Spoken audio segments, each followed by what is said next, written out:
મારું નામ અઘેરા સંજય હરિભાઈ છે, ગામ ખોખડદળ. હું અહીંયા મને જે તકલીફ હતી એટલા માટે આ સાહેબને વિડીયો જોઈને પછી અહીંયા આવ્યો હતો મનોશાંતિ હોસ્પિટલમાં, નજીક એક મહેતાન પાસે. મને તકલીફ હતી માનસિક બીમારીની. એમાં અલગ અલગ ઘણી તકલીફો થતી. પેટ ભારે ભારે રહેતું, વિચારો બહુ આવતા, પછી એના હિસાબે શ્વાસની ક્યાંક તકલીફ થઈ જતી, પૂરો શ્વાસ ન લઈ શકતા, એવું ઘણી તકલીફ થતું, હેરાન થતો.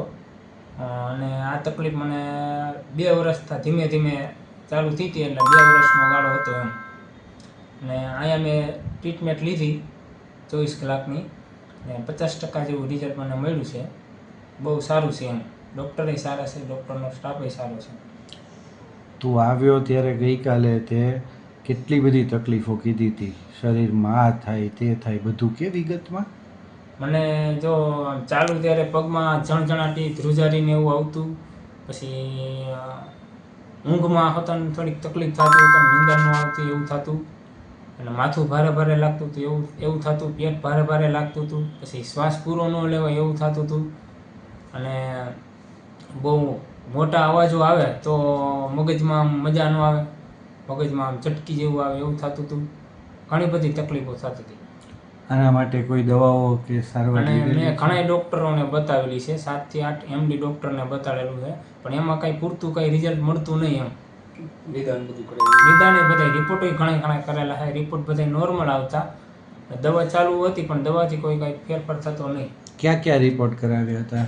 રિપોર્ટ અમે જો જુનાગઢ 3 ડૉક્ટરને બતાવ્યું, મગજના ડૉક્ટરને. પછી જેતપુર, ગોંડલ, પછી અહીંયા રાજકોટ, પછી રાજકોટ સિવિલમાં, પછી આપણે અહીંયા માધાપર ચોકડીનું બાજુ નવી હોસ્પિટલ આપણે મુખ્યમંત્રીની બની, એમાં બતાવવામાં તો કોઈ બાકી નથી ને, એક્સરા અને નિદાન કોઈ બાકી નથી. એન્ડોસ્કોપી ના તે બધું દૂરબીનથી, પછી MRI કરાવેલું, બધું કરાવેલું, પણ રિપોર્ટમાં કોઈ પણ કાંઈ આવતું જ નહીં.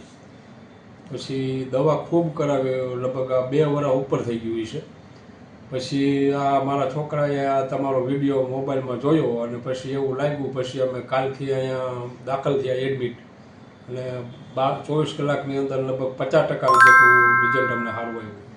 આ રિઝલ્ટ લેવા માટે તમને અહીંયા અમે કોઈ રિપોર્ટ કરાવ્યા હોય કે કોઈ ખોટો ખર્ચો કરાવ્યો હોય? રિપોર્ટ કે કાંઈ કરાવેલ નથી આ દવાખાની અંદર. ખાલી દવા ઉપરથી જ, અને ઇન્જેક્શન એવા બધા આવે સાહેબના જે હોય, ઇન્જેક્શન ને બાટલો ને એનાથી જ બધું સારું થાય છે. તમને આટલા વખતથી તકલીફ હતી તો 2 પૈસા વધારે કઢાવવા માટે તમને કંઈ ભોળવીને ફોસલાવીને ખોટો વધારે ખર્ચો કરાવ્યો હોય, ચાર્જ વધારે પડતો લેવા તમને ગોળ ગોળ વાતો કરી હોય, એવું કંઈ નહીં. કેટલી જૂની તકલીફ છે તો ચાલો મજબૂરીના ફાયદો ઉઠાવી લઈએ, એવું કંઈ? સ્ટાફ ટાઈમસર? અમને શાંતિથી મજા આવી. અમને તો જો સાહેબ આમાં એવું છે ને કે પૈસા અમે બીજા દવાખાનામાં કેટલા બગાડ્યા, બરોબર, પણ આવું રિઝલ્ટ અમને ક્યાંય મળેલું નથી. પૈસા દેતા ઓછા ટાઈમમાં એમ. અને પાછા 24 કલાકમાં જો, ઓલા તો 3 મહિના સુધી ધક્કા ખાવા પડે ને બધું કરવું પડે ને દવા લેવા જવી પડે. તમને અહીંયા સ્ટાફ ટાઈમસર આવી જાય છે? ટાઈમસર બોલાવા જવા પડે કે એની મેળે કાંઈ સાઈડ ઇફેક્ટ, રિએક્શન આ ઇન્જેક્શન થેરાપીનું? કોઈ સાઈડ ઇફેક્ટ અત્યારે કાંઈ સાઈડ ઇફેક્ટ છે જ નહીં. કોઈ નહીં ને? સાફ સફાઈ, ચોખ્ખાઈ તો બધા વખાણ કરે બધા. તમને સંતોષ ને 2 જણાને? હવે છેલ્લે તમારા જેવી તકલીફવાળા દર્દીઓને કંઈ અહીંયા આવવું હોય તો એમનો જો આ વિડીયો જોવે તો એમને કંઈ સંદેશ આપવો હોય તો કયો?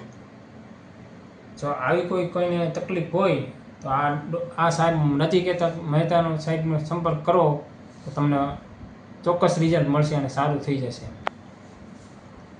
અહીં મુખ્યત્વે નીચેની પરિસ્થિતિઓના નિરાકરણ માટે દર્દીઓને સારવાર માટે લાવવામાં આવતા હોય છે.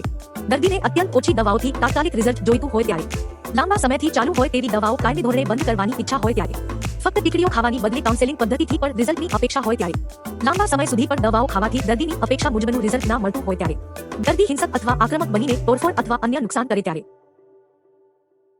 This place is more than just a hospital. It's a place of healing, hope, and heart.